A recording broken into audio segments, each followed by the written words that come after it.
നഗരസഭയിലെ Vazhottukonam ward councillor R സുഗതനെ arrest ചെയ്ത സംഭവത്തിൽ രക്തം തിളക്കിയാണ് മുൻ DGP ആർ ശ്രീലേഖയ്ക്ക്. സുഗതൻ എങ്ങനെ ഗുണ്ടയായി എന്നാണ് മാഡത്തിന്റെ ചോദ്യം. അവർ ഫേസ്ബുക്കിൽ പങ്കുവച്ച കുറിപ്പിലാണ് ഈ ചോദ്യം ചോദിച്ചിരിക്കുന്നത്. വട്ടിയൂർക്കാവിലുണ്ടായിരുന്ന അനധികൃത പ്രവർത്തികളെ ചോദ്യം ചെയ്ത് നാട്ടുകാർക്ക് വേണ്ടി പടപൊരുതി നിന്നതുകൊണ്ടാണ് സുഗതനെതിരെ പോലീസ് ഇത്രയധികം കേസെടുത്തത്. പാവം, എല്ലാം CPM നേതാക്കളുടെ ആജ്ഞാപ്രകാരമാണെന്നും അതെല്ലാം അറിയാവുന്ന ജനമാണ് സുഗതനെ തെരഞ്ഞെടുപ്പിൽ ജയിപ്പിച്ചതെന്നും ശ്രീലേഖ തന്റെ ഫേസ്ബുക്കിൽ കുറിച്ചു.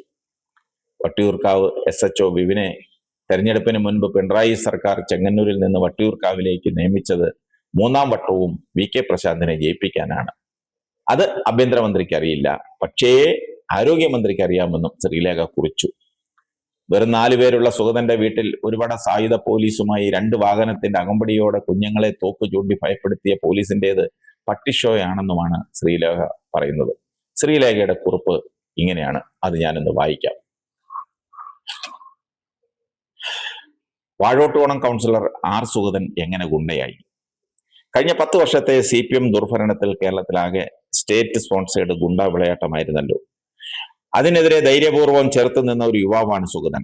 വട്ടിയൂർക്കാവിൽ ഉണ്ടായിരുന്ന സകലമാന അനധികൃത പ്രവർത്തികളെയും ചോദ്യം ചെയ്യുകയും നാട്ടുകാർക്ക് വേണ്ടി പൊരുതി നിൽക്കുകയും ചെയ്തതുകൊണ്ടാണ് സുഗതനെതിരെ ഇത്രയധികം കേസുകൾ പോലീസ് എടുത്തത്. എല്ലാം CPM നേതാക്കളുടെ ആജ്ഞപ്രകാരം. ഇതെല്ലാം അറിയാവുന്ന ജനമാണ് സുഗതനെ തദ്ദേശ തെരഞ്ഞെടുപ്പിൽ വിജയിപ്പിച്ചത്. അത് CPM-കാർക്ക് വലിയ തിരിച്ചടിയായി. 25 വാർഡുള്ള വട്ടിയൂർക്കാവ് മണ്ഡലത്തിൽ 11 എണ്ണം BJP-യും 9 എണ്ണം കോൺഗ്രസും കൊണ്ടുപോയത് അവിടെയുള്ള CPM ഗുണ്ടകളുടെ അഴിഞ്ഞാട്ടം കൊണ്ട് മാത്രമാണ്. നിയമസഭാ തെരഞ്ഞെടുപ്പിൽ ഞാൻ സ്ഥാനാർത്ഥി ആണെന്നറിഞ്ഞപ്പോൾ തുടങ്ങി പോലീസ് എനിക്കെതിരെയും എടുത്തല്ലോ 2 കള്ളക്കേസുകൾ. കേരളത്തിൽ ഭരണം മാറി, പക്ഷേ മറ്റൊന്നും മാറിയിട്ടില്ല. ഇപ്പോഴും പോലീസും ജില്ലാ അധികാരികളും മറ്റുള്ള ഉദ്യോഗസ്ഥരും ഒക്കെ CPM പറയുന്നതൊക്കെ അനുസരിക്കുന്ന അടിമകളും വിധേയരുമാണ്. ജൂൺ 9-ാം തീയതി രാത്രി 9 മണിക്ക് CPM നേതാക്കൾ തിരക്കഥ എഴുതി സംവിധാനം ചെയ്ത ഒരു നാടകമാണ് സുഗതന്റെ വീട്ടിന് മുന്നിൽ അരങ്ങേറിയത്.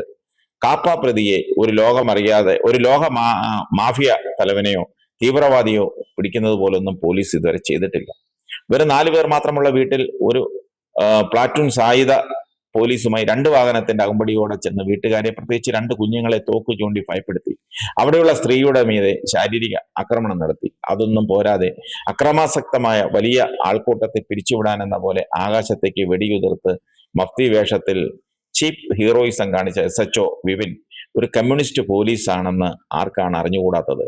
അയാളെ തെരഞ്ഞെടുപ്പിന് മുൻപ് CPM സർക്കാർ പ്രത്യേകമായി ചെങ്ങന്നൂരിൽ നിന്ന് കൊണ്ടുവന്ന് വട്ടിയൂർക്കാവ് പോലീസ് സ്റ്റേഷനിൽ നിയമിച്ചത് അവിടെ 3ാം വട്ടവും അഡ്വക്കേറ്റ് VK പ്രശാന്തിനെ ജയിപ്പിക്കുക എന്ന ഒരേ ഒരു ഉദ്ദേശത്തിനാണ്. അത് ആഭ്യന്തരമന്ത്രിക്ക് അറിയില്ല, പക്ഷെ ആരോഗ്യമന്ത്രിക്ക് അറിയാം. സുഗതൻ ഗുണ്ടയല്ല, ഒരു ജനപ്രതിനിധിയാണ്, നാട്ടുകാർക്ക് പ്രിയപ്പെട്ടവനാണ്.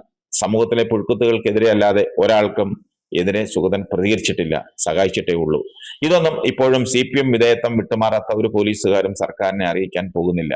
അതുകൊണ്ടാണ് എനിക്ക് പറയേണ്ടി വന്നത്. ഇത്തരം പട്ടിഷോ നടത്തി ജനസേവകരെ പീഡിപ്പിക്കുന്ന പോലീസിനെ അഭിനന്ദിക്കുന്ന ആഭ്യന്തരമന്ത്രി കോൺഗ്രസ് അല്ല, ഇന്ത്യ മുന്നണിയുടെ ഭാഗം മാത്രമാണെന്ന് ജനം ധരിച്ചാൽ അതിൽ അതിശയപ്പെടേണ്ടതില്ല. ഇതാണ് അവർ ഫേസ്ബുക്കിൽ പങ്കുവച്ച പോസ്റ്റ്. പ്രേക്ഷകർക്ക് എന്തു തോന്നുന്നു? ഇവരാണ് ഏറെക്കാലം പോലീസിനെ മേയിച്ച് നടന്ന DGP. ലജ്ജ തോന്നുന്നു അല്ലേ? ഇവരുടെ കീഴിലാണല്ലോ പോലീസുകാർ ജോലി ചെയ്തത്. ഇവർക്കെന്താ ഇപ്പോൾ മാനസിക പ്രശ്നം വല്ലതുകൊണ്ടോ? ഇപ്പോഴും ഇവർ പോലീസിന്റെ ഭാഗമായി പെൻഷൻ അല്ലേ സർക്കാരിൽ നിന്നും വാങ്ങുന്നത്? അതിന് ലക്ഷങ്ങൾ. എനിക്ക് ഉറപ്പാ ഇവർക്ക് എന്തോ പ്രശ്നമുണ്ട്. ഇല്ലെങ്കിൽ ഇങ്ങനെ ഒരു കുറിപ്പ് പങ്കുവയ്ക്കില്ല. ഇത്രയും ചാണകം ഇവരുടെ തലയിൽ കയറിയോ? കഷ്ടം.